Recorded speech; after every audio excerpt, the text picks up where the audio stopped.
자, 이번 시간은 다학과 통합 전략, 그 다음에 아웃소싱 전략으로 들어가도록 하겠습니다. 자, 93페이지입니다. 다학과라는 얘기는 우리가 앞에서 배웠는데요. 우리가 첫 번째 양가로 1번에 다학과 전략서부터 들어가 보도록 하죠. 다학과입니다. 이 경영의 다학과 전략은 기존 사업의 운영 기반을 떠나 이 별도 사업을 외부에서 획득하거나 내부에서 새로 착수하는 것을 말합니다. 그래서 기존 사업에 대해서 별도 사업과의 관계에서 상승 효과를 내기 위해서 다학과 전략의 목적은 자, 기업을 성장시켜야겠죠. 기업의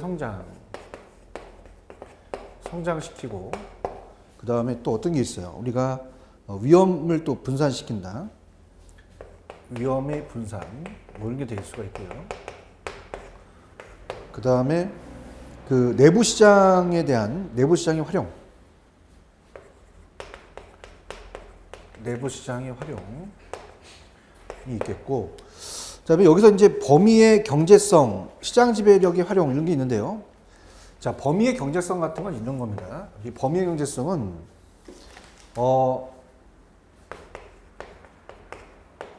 범위를 좀 더 크게 한다는 거죠. 대규모에서 범위를 크게 해서 대량 구매를 할 수 있잖아요. 우리가 예를 들어 이제 구매를 통합해서 우리가 구매를 한다면 비용을 절감할 수 있다는 거죠. 그러니까 트럭을 이제 한 대 들어오는데 아니면 이제 버스에 대한 비용이 들어간다. 그럼 트럭은 뭐 한 대당 뭐 2,500만 원이 들어가고 버스는 뭐 2천만 원이 들어간다.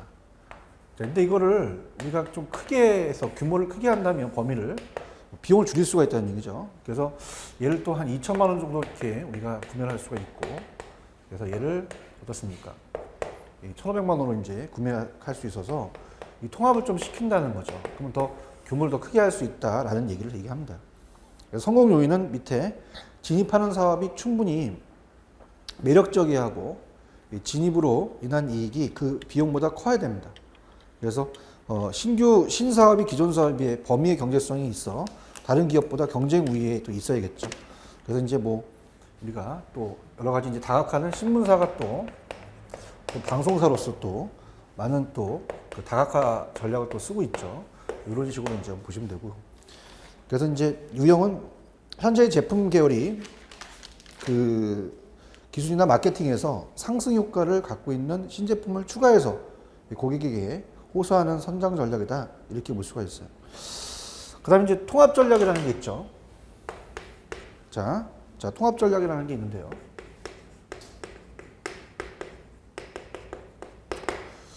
자, 통합 전략은 이제 기업이 진행하고 있는 사업과 관련이 있는 사업 부분에 진입하는 것을 말하며, 자, 예를 들어서 현대자동차가 여러 가지 이제 처리 자동차에 이제 들어가는데 현대제철에 이제 끼어들어서 어떻습니까? 도움을 줄 수 있는 뭐 이런 그 어떤 사업 부분에 진입하는 관련된 거와 진입해서 한다는 걸 말하는 거죠. 그래서 기업이 속한 산업의 전망이 밝거나 그 산업 내에서 전후방 수평적 통합을 통해서 이익이나 능률, 시장 지배력이 상승할 수 있을 정도로 이게 유용한 걸로 연결시킨 게 통합 전략이고요. 근데 문제는 이제 아웃소싱에서 이제 있다가 문제가 나오는데요. 아웃소싱 전략입니다. 아웃소싱은 이제 앞쪽에서 우리가 배웠죠. 제3자한테 맡기는 전략이죠. 그래서 이제 요 전략은 경영혁신 기법의 아웃소싱이 있었습니다. 그래서 하나로 한정된 자원을 가장 핵심적인 사업 분야에 집중시키고 나머지 부분은 외부 전문 기업에 위탁한다. 효율을 극대화한다는 전략 밑줄 치시고요. 그래서 장점은 이제 장단점이 있는데요. 장점은 이제 맡기다 보니까 비용이 좀 절감되죠. 비용이 절감이 되고 그 다음에 핵심 사업에만 이제 관심을 줘서 핵심 사업 분야만 집중할 수 있어요. 네, 집중을 할 수가 있고 그 다음에 세 번째 채용의 용이성, 그 다음에 여러 가지 이제 우리가 수조 부담의 감소 이런 것들이 되겠죠. 근데 단점은 이제 단점에서 있다가 문제가 나오는데 어때요? 이제 맡기다 보니까 자기 것처럼 안 해주죠. 그럼 고객에 대한 우리가 낮은 충성도입니다. 그 다음에 우리가 근로자들의 고용 불안과 근로자의 악화되고 이직률이 상승하겠죠. 이직률이 상승한다. 뭐 이런 것들이 이제 일단 다뤄볼 텐데요. 자, 문제로 가볼게요, 그럼요. 교재로 가시면 348페이지로 갑니다. 자, 348로 가시면 그 348페이지에 우리가 05번 문제, 5번 문제가 있죠. 그래서 아웃소싱에 대한 전략에 대한 설명 중 가장 거리가 먼 것은 자, 3번이 정답입니다. 아웃소싱 핵심 사업 부분에 집중, 채용의 용이성, 수수료 부담이 감소, 자, 이직률이 하락, 고객에 대한 높은 충성도. 그러니까 이 한정된 자원을 가장 핵심적인 사업 분야에 집중시키고 나머지 부분은 외부 전문 기업에 위탁하기 때문에 이 효율을 극대화하는 전략으로서 고객에 대한 낮은 충성도죠. 높은 충성도가 아니에요. 낮은 충성도가 되고 이직률이 상승한다는 얘기죠. 여기를 노렸네요. 장점보다는 단점을 들었다는 거. 이렇게 해서 정리해 두시면 됩니다. 다시 넘어오시면 이제 아웃소싱에 대한 그 실시되는 부분은 그냥 참고하시고요. 그냥 전략적 제휴, 합작 투자, 인수합병 전략은 그냥 읽어가면서 갈게요.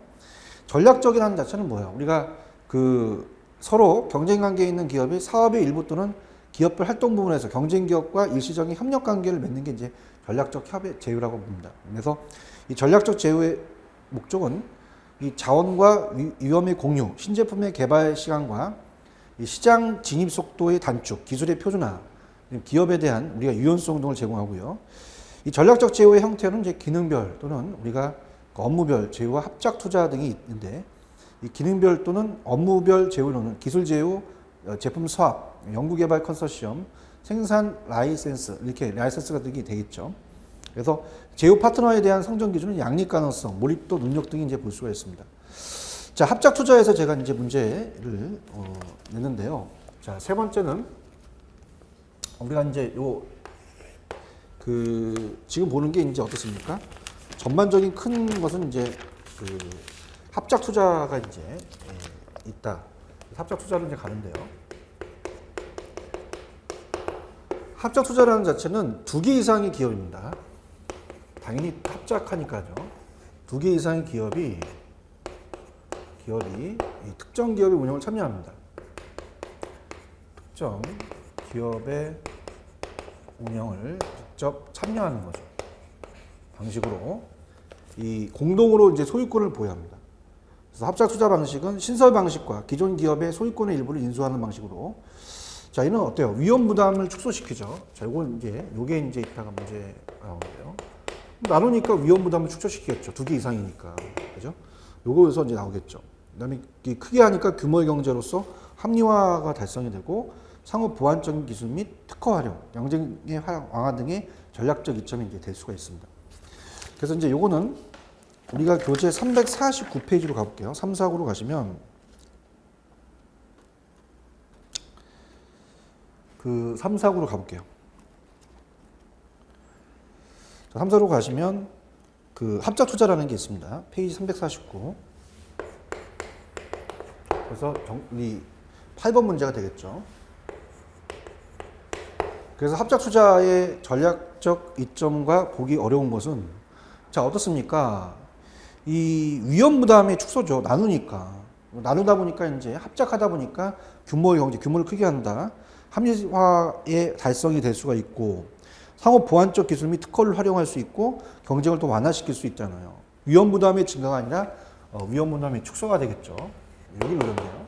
이렇게 해서 합작 투자에 대해서도 한번 우리가 문제가 그렇게 나올 수가 있다라는 자체를 한번 봐주시기 바라고요.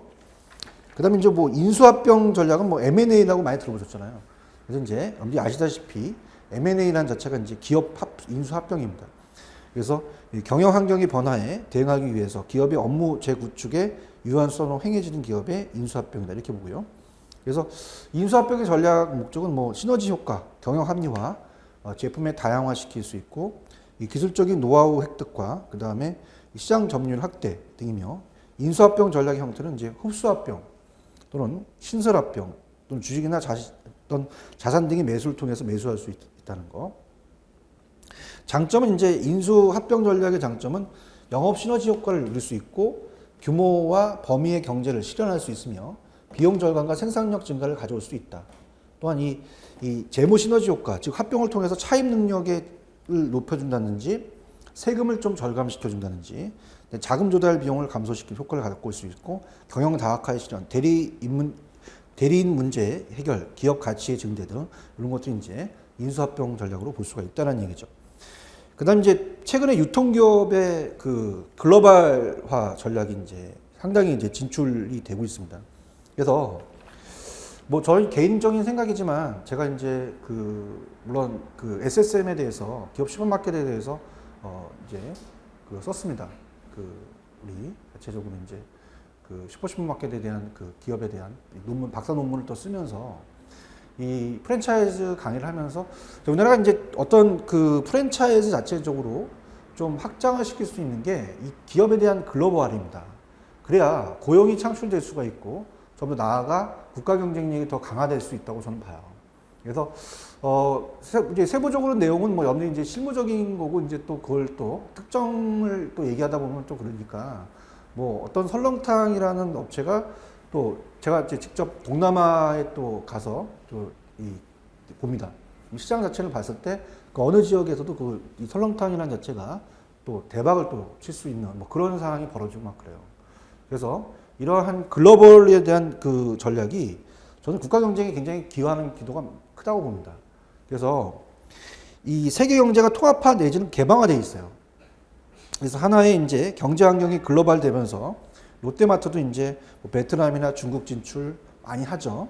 그래서 이러한 글로벌화는 국가 내부뿐만 아니라 국가 사이의 거래가 증가되면서 글로벌 기업들이 증가하자 유통기업에 대한 글로벌화가 요구되고 있다는 자체입니다. 물론 뭐 우리나라도 이제 뭐 아시다시피 뭐 외국 기업들이 들어와서 또 우리나라의 이제 외식 사업이라든지 이런 것들 또 점유하잖아요. 마찬가지로 우리나라도 그런 것들을 역으로 할 수 있는 것들을 이제 시켜야 된다는 거죠. 자, 유통기업의 이제 글로벌화 전략은 이제 진출 대상국의 사회나 문화, 제도, 법률적인 부분 등을 이제 분석을 해야 되죠. 그다음에 이에서 진출 시 발생할 수 있는 다양한 장애 요인들 대비하는 전략이고요.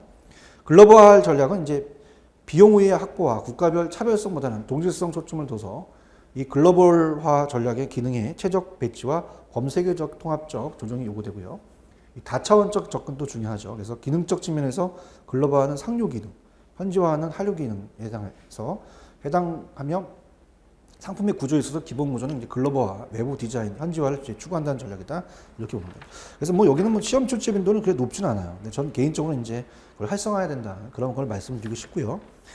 근데 유통경영 전략의 평가 및 통제라는 것은 뭐 그냥 가볍게 전략에 대한 평가, 전략의 통제, 전략적 통제, 전술적 통제 뭐 이 정도만 한번 쭉 읽어보시고요. 전략 전술은 앞에서 다 말씀드렸죠. 그다음에 이제 성과의 피드백 정도는 조금 체크를 해보십시오. 이거는 이제 좀 나올 수가 있을 것 같은데, 자 성과의 피드백입니다. 자 우리가 이제 98페이지 정도는 이제 좀 체크해 보는데요. 이 성과의 3번 성과에 대한 피드백이죠. 그래서 이제 이 균형 성과표, 균형 성과표를 우리가 BSC라고 얘기를 합니다. 그래서 조직의 비전과 경영 목표를 각 사업 부분과 개인의 성과 측정 지표로 전환해서 이 전략적 실행을 최적화하는 경영 관리 기법이다. 그래서 이제 그 구성은 밑에 보시면 이제 하버드 비즈니스 스쿨의 로버트 캐플란 교수가 아니라 교수죠. 경영 컨설팅 데이비드 로턴이 공동으로 개발한 1992년에 최초로 제시된 건데요. 자, 우리가 재무적 관점, 고객 관점, 비즈니스 프로세스 관점, 학습 및 성장 관점 네 분야에 대한 측정 지표로서 선정합니다. 평가한 다음 각 지표별로 가중치를 적용해서 이 BCG는 비재무적인 성과까지 고려하고 성과를 이제 만들어낸 이 동인을 찾아내서 관리하는 것이 이제 특징입니다. 이러한 점에서 재무적 성과에 치우친 경제적 부가가치, 투자 수익률 등의 한계를 이제 극복할 수 있다. 그래서 그런 걸 작성한다는 얘기고요. 피드백이라는 자체를 한번 참고적으로 읽어보시기 바랍니다. 자, 그래서 이번 시간에 이제 그 다각화라는 얘기를 좀 말씀드렸죠. 다각화라는 자체를 조금 더 우리가 이제 그 구체적으로 이제 범위를 경제성을 이제 넓힌다는 건데, 이 다각화와 집중화라는 자체를 조금 더 제가 설명을 좀 더 해볼게요. 자, 우리가 이제 다각화할 것이냐, 아니면 집중할 것이냐라는 것을 이제 또 문제가 물어볼 수가 있을 텐데요. 당연히 집중하냐, 다각화냐를 따졌을 때는 자원이 풍부하다. 그래서 자금이나 인적 자원이 자금이라든지 인적 자원이 당연히 풍부한 경우는 다각화가 낫겠죠. 근데 자원이 부족하다. 그러면 한 곳에만 집중해야 되니까 집중화가 이제 더 낫다. 이렇게 이제 우리 생각해 보시면 되고요. 그 다음에 이제 아웃소싱에 대한 것이 이제 조금 출제 빈도가 높습니다. 그래서 아웃소싱에 대해서 아까 우리가 얘기를 했고요. 합작 투자에 대해서는 2개 이상 하니까 위험이 분산된다. 위험을 좀 줄일 수가 있다라는 것만 조금 염리 정리를 해 두시면 됩니다. 이 정도만 이제 보시면 되고, 이제, 그, 유통, 이 경영 전략의 평가 및 적응제까지 봤고요. 이제 3장으로 갑니다. 3장. 자, 99페이지 3장입니다. 이제 장을 이제 바꿔서 이제 3장으로 넘어가죠.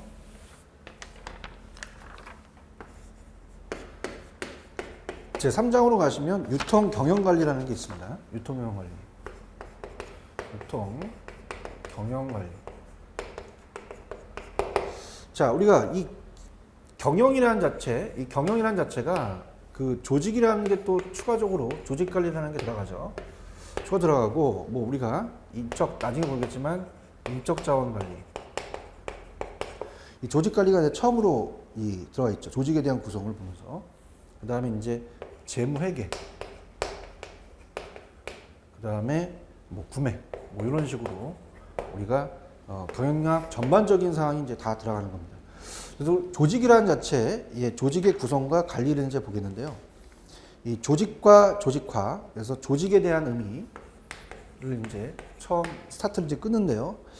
자, 1번 조직에 대한 의의를 본다면, 우리 인간은 이 사회적 동물입니다. 조직에 속해 있죠, 뭐든지 다. 그래서 공동 목표를 추구하기 위해서 여러 역할과 지위들이 환경 변화에 적절하게 체계적으로 연결된 여러 개인들의 집합체를 정의합니다.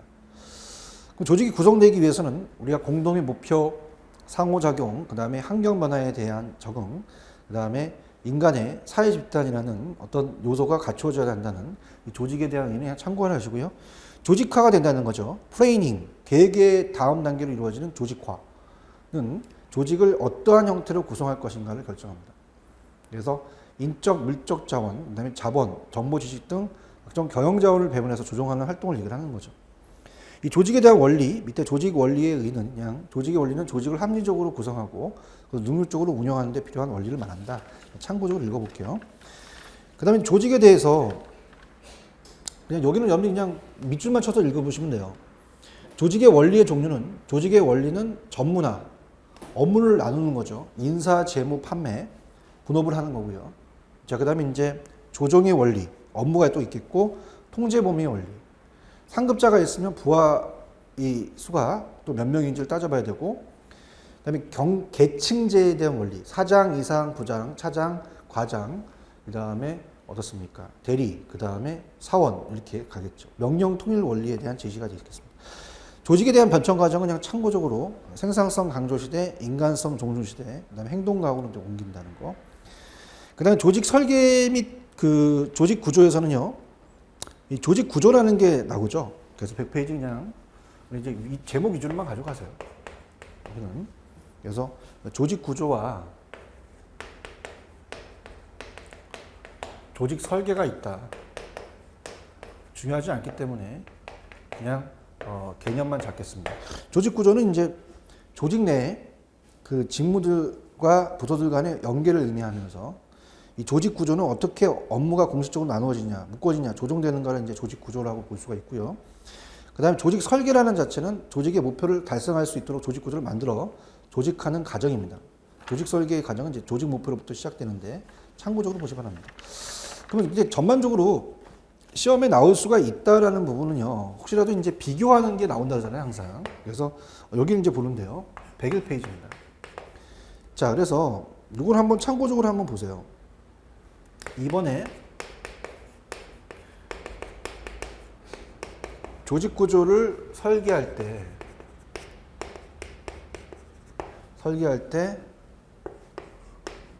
고려해야 될 사항, 고려해야 할 요소. 뭐 이런 것들은 좀 보셔야 됩니다.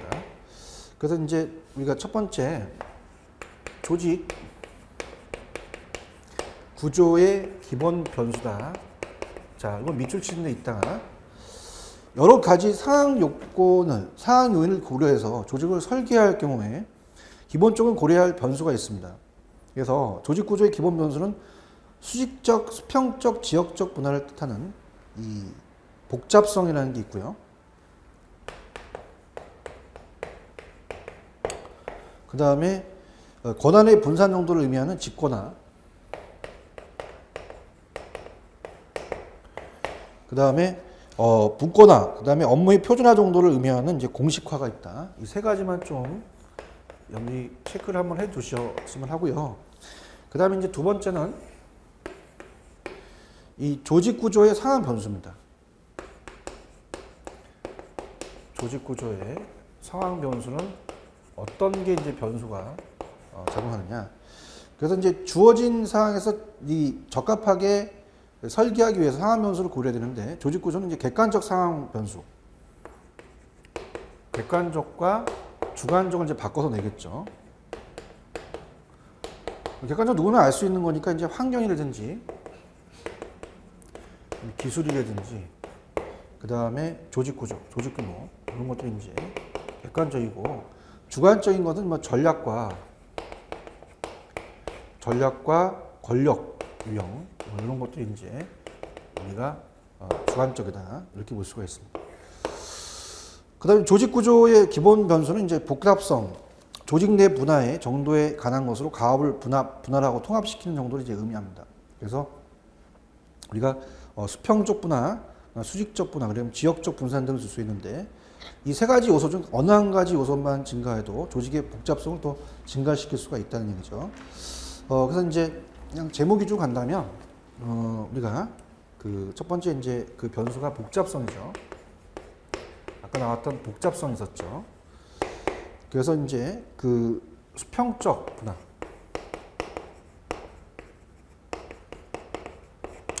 그 다음에 두 번째는 우리가 수직적 분화. 자, 수평적 분화는 동일한 수준의 상이한 부서의 수를 의미합니다. 그래서 구성원의 수, 그 다음에 가업의 성격, 양과 질, 그 다음에 그리고 구성원의 교육과 훈련 정도를 근거로 해서 부서 간의 이제 분화 정도를 말하죠. 그래서 수평적 분화는 유발하는 대표적인 현상은 이제 직무 전문화와 부분화인데 이들은 서로 연관이 또 있다 이렇게 보시고요. 그 다음에 이제 수직적 분화라는 것은 조직 내 계층 수, 즉 조직 계층의 깊이와 관련된 것이 우리가 어떻습니까? 이 최고 경영층 과 조문 간에 이제 계층이 많으면 많을수록 뭐 사장, 부사장, 전무이사, 상무이사, 부장, 차장, 계장, 과장, 대리 많으면 더 복잡해지겠죠. 뭐 그런 것들이 이제 얘기를 하는 거예요. 수적 분화에서 고려해야 하는 것으로 통제 범위 또는 관리폭, 감독의 폭이 있다는 건데 이 한 명의 관리자가 효율적이고 효과적으로 통제할 수 있는 부하의 수를 의미합니다.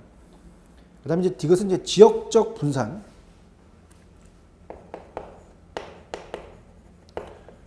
지역적 분산이다. 그래서 이제 그 어때요? 조직의 물리적인 시설과 인력이 지역적으로 분산되어 있는 정도를 말합니다. 그래서 지역적 분산을 점점 더 확대할 수 있는 의사소통, 조정 및 그 통제가 더 어려워지기 때문에 복잡성도 더 증가한다는 거죠. 그 다음에 이제 아까 두 번째가 직권화였죠. 직권화 여기다 그냥 적겠습니다. 직권화.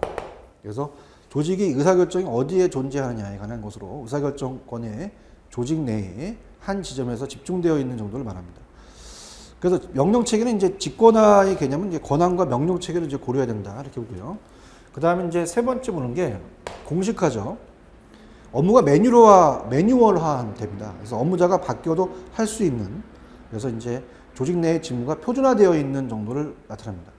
즉, 조직의 정책, 규칙 및 절차가 명문화된 형태로 존재하는 정도를 말한다. 이렇게 보시면 되고요. 그 다음에 이제 조금 더 출제가 될 수 있는 거는, 옛날에 이제 지금 오지선다지만 사지선다에서 조금 출제가 됐었던 부분이 이 부분이에요. 조직에 대해서. 그래서 이제 교재로 가시면 그 103페이지에 나와 있는 내용이 4번이 여기는 좀 별표를 하나 쳐주시기 바랍니다. 이게 출제가 됐었기 때문에 사지선다에서. 그래서 조직구조의 상황 변수를 얘기합니다. 그래서 예전에 사지선다에서는 이 다음 중 조직구조의 상황 변수가 아닌 게 이렇게 한번 출제된 적이 있었어요. 이거 정도는 염두에 한번 정도로 이렇게 보시기 바랍니다. 그래서 모든 조직에 적합한 유일한 형태의 조직구조 있는 것은 아니다. 조직에 처해 있는 다양한 상황에 따라서 바람직한 조직구조는 차이가 있고, 여러 조직구조 연구자에 따르면 조직의 규모, 조직이 활용하는 기술, 조직에 처한 환경, 전략과 목표, 정보 매체의 발전 등이 조직구조에 영향을 미치는 것으로 알려져 있다. 이렇게 보는 거죠. 그러니까 이제 그 조직의 규모에 따라서 이제 틀리다는 겁니다. 조직의 규모. 그래서 전체 종업원 수를 의미합니다. 그래서 순자산이나 생산량, 매출액 등과 같은 다른 척도들은 이 종업원 수와 높은 관계가 있다는 얘기죠. 그러니까 이 생산량이 많을수록 종업원 수가 많다는 거고요. 그래서 차일드라는 분은 기술보다는 규모가 구조에 더 큰 영향을 미치고, 이 제조업의 경우는 그 영향은 더 크다는 사실도 발견해요. 이 차일드는 그래서 대규모 조직은 보다 전문화되며 보다 많은 규칙을 갖고 보다 많은 계층 의사결정을 분권화하는 것을 가지고 있다고 얘기하죠. 그래서 이 조직 규모가 커질수록 우리가 일을 하는 방법이나 통제 및 조정 형태가 보다 공식화되고, 그 다음에 아까 얘기했던 공식화, 매뉴얼화 된다는 거죠. 표준화 된다는 거죠. 조직 규모가 커질수록 표준화, 공식화되는 정도가 높아지며 분업화, 전문화의 진전도가 빨라진다. 두 번째는, 자, 요건 정도 이제 체크해 보시는데, 조직이 그러면 사용하는 기술, 스킬은 어떤 게 있느냐. 자, 우리가 보다 명확하게 단순한 기술을 가진 조직의 경우는 공식화 및 표준화 정도가 높겠죠. 전문화되어 있으니까요. 통제나 조종의 방법 역시 단순하고 직접적 형태를 띱니다. 그러나 보다 좀 복잡하고 명확하지 않는 불명확 기술을 활용하는 조직일수록 그 구조는 정교하고 복잡할 거란 말입니다. 그래서 존 우드워드의 기술 복잡성의 정도에 따라서 세 가지 구분하는데요. 자, 넘버링을 하세요. 자, 첫 번째는 우리가 소규모 묶음의 형태 제조 기술인 단위 생산 기술. 그다음에 두 번째는 이제 자동차 같은 공장의 조립 과정의 대량 생산 기술. 그다음에 세 번째는 어때요? 가장 복잡한 장치 생산이 공정 생산 기술. 이렇게 된다는 거죠. 그래서 이제 우드워드는 단위 생산 기술을 대량, 그다음에 공정 기술로 복잡성이 높고 조직 구조가 복잡해진다고 주장을 합니다. 그다음 찰스 페로는 기술 예외 빈도가 많은 과업 변동성과 어떻습니까? 많고 적음의 과업 변동성과 또 예외적인 과업 상황에 대처하기 위한 예외 처리의 용이성, 문제의 분석 가능성 정도에 따라서 네 가지 유형화하는 것에 그 알맞는 조직 구조를 이제 제시하는데요. 그렇게 보시면 됩니다. 그래서 넘겨보시면은 페로의 기술과 조직 구조에 대한 분류라는 게 있어요. 그래서 이제 그냥 우리가 그 넘버링을 하셔서 그냥 이거는 뭐 굉장히 복잡하죠. 페로의 기술과 조직 구조의 분류입니다.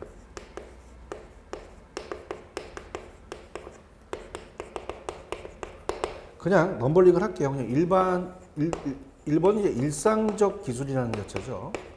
그래서 이제 단순 기술입니다.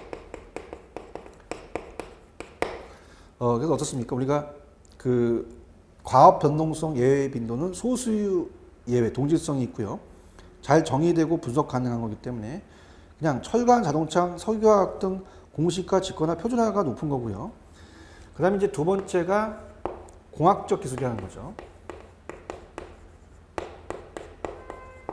그래서 이 건설 중전기 중기계, 그래서 전문화가 높죠. 예, 굉장히 과업 변동성은 다수의 그 고도의 다양성이 있고 잘 정의가 되고 분석이 가능하니까. 근데 소수이면서 우리가 기능기술, 소수니까 장인이라고 하죠. 보통 우리가 기능기술, 장인이라고 합니다. 장인기술. 그래서 잘 정의되지 않고 분석 불가능한 뭐 신발 제조나 공예산업, 복잡성 높은 분권화가 되어 있고요. 근데 네 번째는 이제 비일상적이다. 그냥 제목만 그냥 번호를 매긴 다음에 그냥 설명을 할게요. 그래서 복잡기술. 이거는 이제 다수고 잘 정의되지 않고 분석 불가능한 우리가 이제 복잡기술이라는 자체는 이제 이 항공이나 우주산업, 미국의 나사가 되겠죠. 나사가. 그래서 이 복잡성 높고 다원화, 분권화됐다는 얘기죠. 그래서 그런 식으로 이제 보시면 돼요. 그래서 제임스 톰슨은 기술은 이제 장치형 기술, 중개형 기술, 그 다음에 집약적 기술 세 가지로 구분하면서 이 각각의 기술에 적합한 조직 구조가 형성되어야 할 것을 시사하였고요.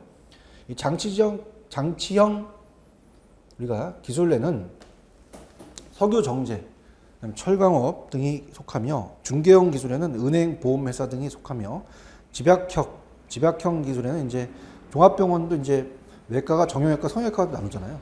그 대상을 변화시키기 위해서는 다양한 기능들이 모여야 하는 것을 의미한다. 이렇게 얘기합니다. 그 다음에 이제 환경이라는 자체는 조직의 환경은 조직의 경계를 벗어나 외부를 말하죠. 그래서 환경은 이제 우리가 보통 공급자, 고객, 경쟁자, 정부기관, 압력단체 등이 이제 포함됩니다.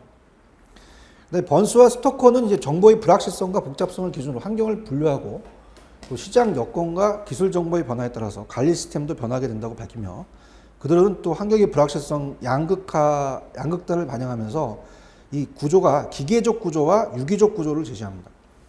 그래서 이 기계적 구조와 유기적 구조가 이제 우리가 이따 문제에 나올 텐데요. 이거는 이제 중요하니까 가볼게요. 항상 비교하는 게 나오기 때문에 여러분들이 그 한 번쯤 정도는 체크를 해보셔야 됩니다. 그래서 페이지 이제 105페이지를 가시면 그 환경에 대해서 나눠지는 이 구조 형태예요. 그래서 우리가 기계적 구조와 그 다음에 유기적 구조가 나옵니다. 자, 이건 이제 문제를 한번 풀어볼까요? 기계적 구조는 기계로 하다 보니까 전문화된 과학입니다. 전문화된 과학이고, 유기적이라는 것은 이제 연결되다 보니까 팀워크를 강조한다. 그러면서 개방된 의사소통. 유기적이라는 자체는 이제 개방이 되죠. 개방된 커뮤니케이션, 의사소통. 그 다음에 탈집중화된 의사결정. 이 집중하면 이게 탈집중화 되어 있죠. 그 다음에 이제 얘가 높은 공식화라면 낮은 공식화.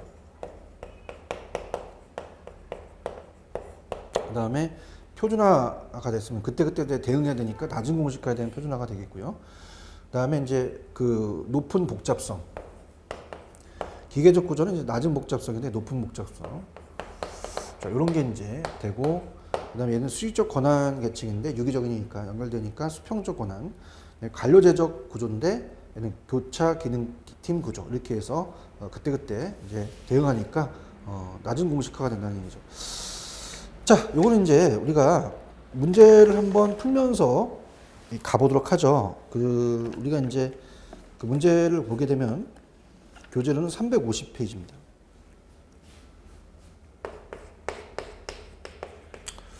자, 350페이지 문제로 가볼게요. 9번, 10번입니다. 맞네요, 시험 문제가. 350페이지 9번, 10번.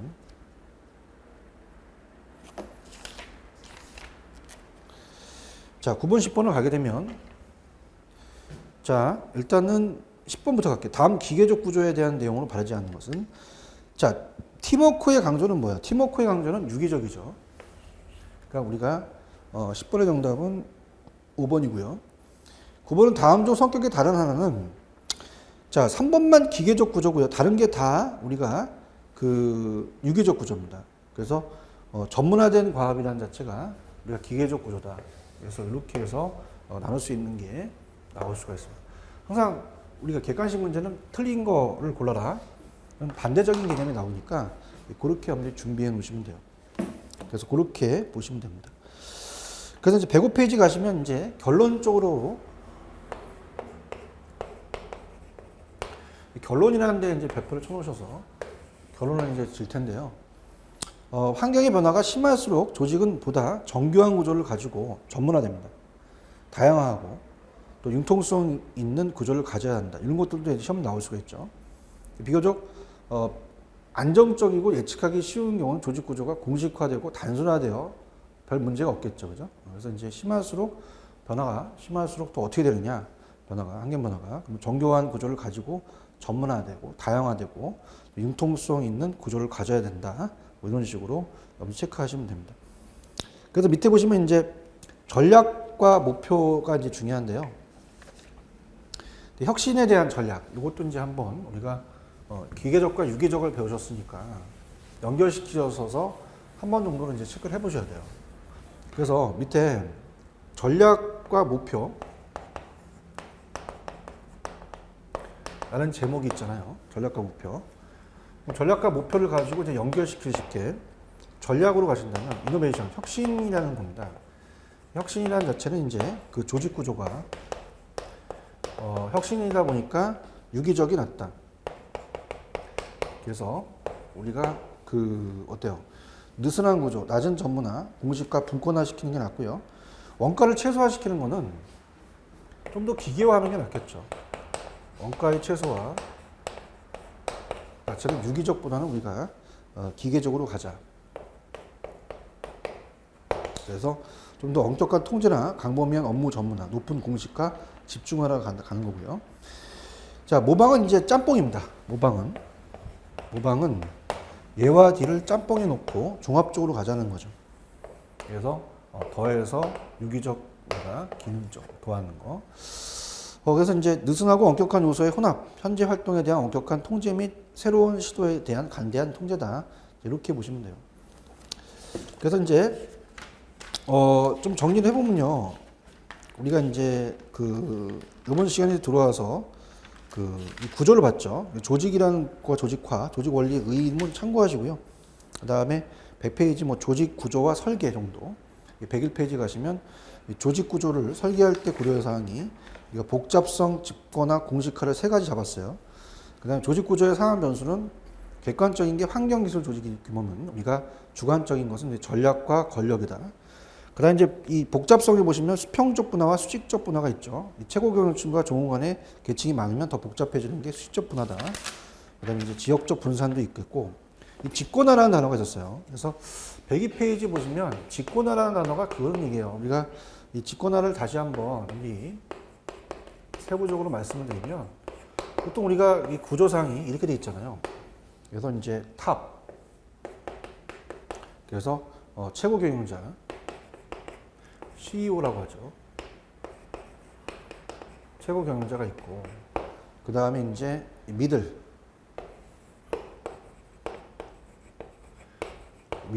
그래서 이제 중간 관리자. 라인이라는 이제 실무자가 있으면서 이제 된다는 거죠. 근데 이 구조가 만약에 거꾸로 돼봐요. 그러면 위의 계층이 이제 권력 구조가 많은가 보니까 좀 권력이 집중화된다. 그럼 그런 뜻입니다. 공식화라는 자체는 업무가 매뉴얼하고 업무 자체가 바뀌어서 할 수 있다는 자체고요.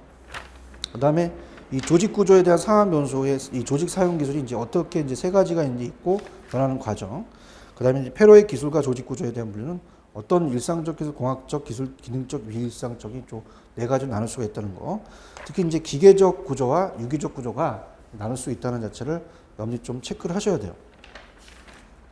그 다음에 이제 다음 페이지 보시면 이제 105페이지에 빈츠버그에 대한 조직의 유형은 그렇게 출제 빈도가 높진 않아요. 근데 우리가 이런 것들이 이제 최근에 와서는 조금은 여기 체크를 하실 정도에 대한 부분이 되겠죠. 그래서 이제 제목만 위주로 가겠습니다. 페이지 보시면 우리가 105페이지 보시면 자, 이건 2개 정도 한번 쳐놔 보세요. 제목 위주로 가서 민츠버그의 민츠버그는 이제 캐나다 모 대학의 이제 경영전략 사상가입니다. 그래서 민츠버그의 조직 유형이다. 그래서 우리가 보통 이 조직 구조에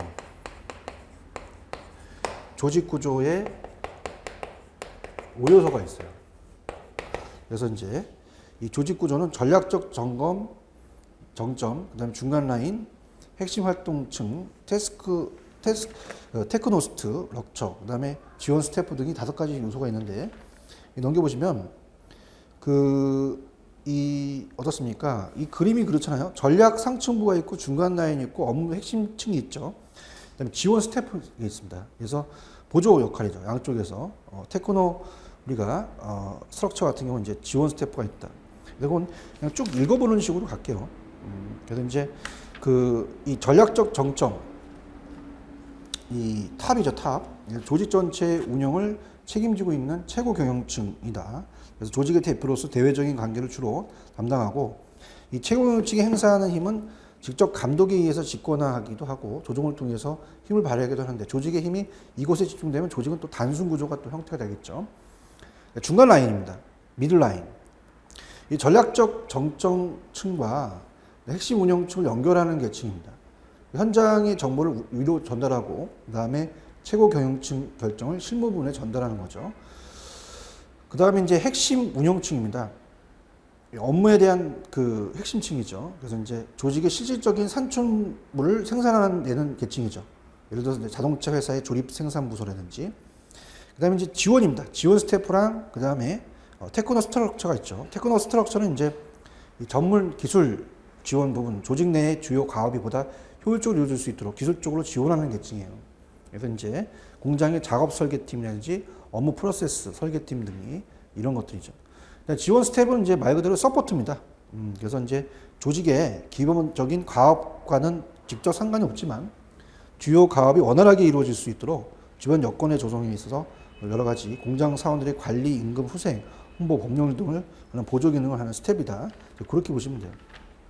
그래서 이제 그냥 전략 상층부, 중간 라인, 업무 핵심층, 그 다음에 지원 스태프와 양쪽에서 이제 지원한다. 고적근도가 오시고요. 이 조직의 유형은 이제 단순 구조 조직이 있죠. 단순한 게. 그 다음에 기계적 관료 조직, 전문적인 관료 조직. 이제 부분화 조직은 이제 요것만 좀 체크해 보세요. 4번에 이 부분화는 이제 사업부제적 조직이라는 게 있어요. 굉장히 큰 조직에서 볼 수 있는데 여러 계열사를 거느린 기업을 부분화하는 거고요. 그 다음에 이제 요 정도는 이제 조금 체크해 보세요. 만약에 시험 문제 이제 조직의 유형이 107페이지에서는요, 가장 중요한 게 5번입니다. 전문적인 거죠. 에드호, 크러쉬. 자, 이거는 밑줄 쳐서 박스 쳐서 한번 체크해 보세요. 고정적 형태가 아니라 유연하고 느슨하며 쉽게 변할 수 있는 형태, 임시 구조입니다. 이것은 핵심 운영층이나 중간 계층의 수평적으로 연결될 수가 있는데 이 구조는 주로 환경의 변화가 심한 조직에서 볼 수가 있어요. 넘겨보시면 이제 그 밑에 주석에 이 에드호크라시는 관료제의 문제점에 대한 비판 과정에서 새로운 조직 구조가 요청됨에 따라서 등장한 것으로 미래학자인 우리가 이 토플러라는 사람이 유명하죠. 제시한 미래 사회의 지배적인 조직 구조다. 이런 게 이제 오지선다에서 나올 수가 있어요. 이건 중요시게 보십시오. 그래서 이 에드호크라시는 창의성이나 유용성을 높일 수 있는 장점이 있지만 잘못하면 조직을 혼란에 빠뜨릴 수가 있습니다. 창조적인 반응, 미래 제한 대체거든요. 환경에 의해서 위험성이 좀 높겠죠. 그래서 이 구조는 좀 반복적이고 일상적인 일을 하는 조직에는 적합하지 않으며 빠르게 변하는 환경에서는 창조적인 업무를 담당하는 조직에서 효과적이다. 그래서 5가지의 조직 구조의 유형은 그냥 엄리 에드호크라시를 중점적으로 다른 것들은 이제 뭐 기계적, 전문적 부분화 단순은 어떻습니까? 물어본 취지가 이제 딱 엄리 보이면 딱 잡아낼 수가 있어요. 근데 에드호크라시 같은 경우는 조금 중점적으로 여러분이 다루실 부분이다 라면서 생각하면서 그거 위주로 좀 보면서 5가지 유형을 좀 보시기 바랍니다. 그다음에 조직 구조에 대한 유형은요. 이건 진짜 시간이 좀 많이 걸립니다. 다음 시간에 제가 조직 구조에 대한 유형을 기능별 사업부제 조직, 그다음에 위원회 조직, 프로젝트 조직, 그다음에 매트리스, 우리가 그리드 조직이라고 하죠. 이렇게 우리가 볼 거고, 그다음에 이제 조직의 목표 관리가 MBO라는 걸 잠깐 제가 그 목표라는 오브젝티브라는 것을 말씀드렸어요. MBO가 굉장히 또 시험 문제 출제 빈도가 높습니다. 2014년도에 나왔고 기출 문제를 또 확인할 겁니다. 그래서 거기에 대해서는 다음 시간으로 연결시켜서 가드리도록 할게요. 여기까지만 하고 좀 쉬었다가 또 가겠습니다.